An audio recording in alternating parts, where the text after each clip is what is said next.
Provident fund కస్టమర్లకు కేంద్రం అదిరిపోయే గుడ్ న్యూస్ చెప్పింది. ఇప్పటి వరకు ఉన్న ఇబ్బందులకు స్వస్తి పలకాలని భావించిన నేపథ్యంలో కీలక ముందడుగు వేసింది. పీఎఫ్ ఖాతాదారులు కార్యాలయాల చుట్టూ తిరగాల్సిన అవసరం లేకుండా కొత్త సంవత్సరం నుంచి పని విధానంలో పెద్ద మార్పులు తీసుకురానుంది.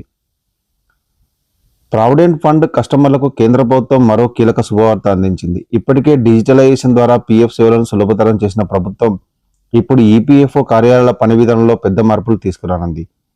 పీఎఫ్ ఖాతాదారులు తమ సమస్యల పరిష్కారం కోసం ఖచ్చితంగా తమ యజమాని అనుబంధిత ప్రాంతీయ ఈపీఎఫ్ఓ కార్యాలయానికే వెళ్లాల్సి వచ్చేది. అయితే ఇప్పుడు వాటి పరిష్కారం వైపు అడుగులు పడుతున్నాయి. ఇకపై ఈపీఎఫ్ఓ కార్యాలయాలు పాస్పోర్ట్ సేవా కేంద్రాల తరహాలో పనిచేయనున్నాయి. ఉద్యోగం మారినప్పుడు లేదా వేరే రాష్ట్రానికి మారినప్పుడు ఉద్యోగులకు పీఎఫ్ సమస్యలు ఎక్కువగా ఉండేవి.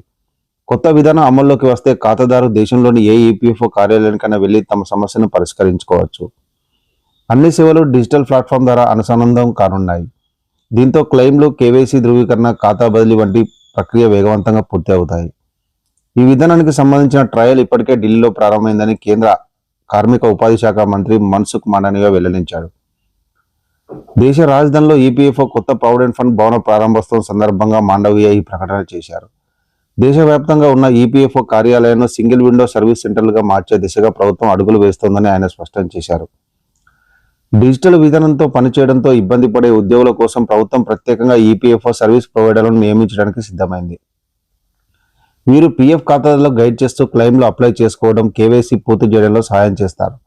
ఇకపై ఏజెంట్లపై ఆధారపడాల్సిన అవసరం లేకుండా అధికారికంగా వీరే ఈ సేవలు అందించనున్నారు. విదేశాల్లో ఉన్న వారికి దీని ద్వారా ఎంతో మేలు చేకూరనుంది. విదేశాల్లో ఉద్యోగ సమయంలో కట్టైన పీఎఫ్ డబ్బు ఇక కోల్పోయే ప్రమాదం ఉండదు. వారు భారత్కు తిరిగి వచ్చిన తర్వాత తమ పీఎఫ్ మొత్తాన్ని సులభంగా విత్డ్రా చేసుకోవచ్చును. చాలా మంది ఉద్యోగుల పీఎఫ్ డబ్బు కేవైసీ సమస్యల కారణంగా సంవత్సరాల తరబడి నిలిచిపోయింది.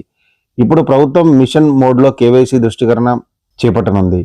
అర్హులైన ఖాతాదారులను గుర్తించి వారి డబ్బును వారికి లేదా వారి కుటుంబ సభ్యులకు అందజేయాలని లక్ష్యంగా పెట్టుకుంది. సింపుల్గా చెప్పాలంటే ఈపీఎఫ్ఓలో ఈ మార్పు అమల్లోకి వస్తే పీఎఫ్ ఖాతాదారులకు సేవలు మరింత వేగంగా, పారదర్శకంగా, సులభంగా అందే అవకాశం ఉంది.